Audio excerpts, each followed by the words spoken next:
Maya-maya pa, ang dalawang pinag-uusapan ng lahat, muli na namang nagbonding ng sila lang. Paano type mo sa lalaki? Basta bakit ba puro tanong yan?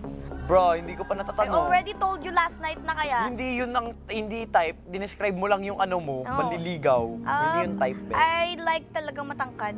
Oh, O tapos? bakit nakatingin ka na naman? Magbasa ka dyan! Huwag kang mangapit bahay dito! Joke! Oh, tapos? Gusto ko ng ano tayo, matangkad. Oh. And Moreno, I really love Morenos. So, dating pa lang ni Tiang, napansin agad din namin yung Dylan. Yung unang araw Na may something na Kanina. kay Mark. Masyado siyang ano. O baka friendly talaga sa babae sa Mark. Baka nature lang talaga ni Mark.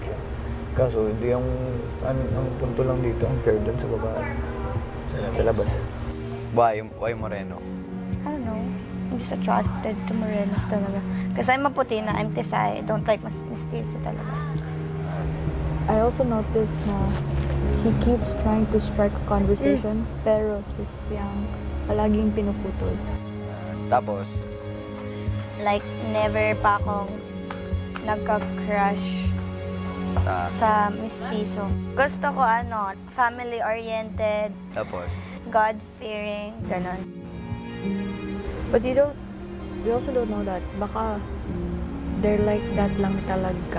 What if his girlfriend is also like that? But they're the only ones that understand each other. And then gusto ko, hindi, Mama's boy. hindi naman sa mama's boy. Don't So, care ganun if para he's mama's not boy. mama's Pag boy. lalaki, kadalasang mama's boy. I don't care if it's mama's boy or papa's boy. I don't give a.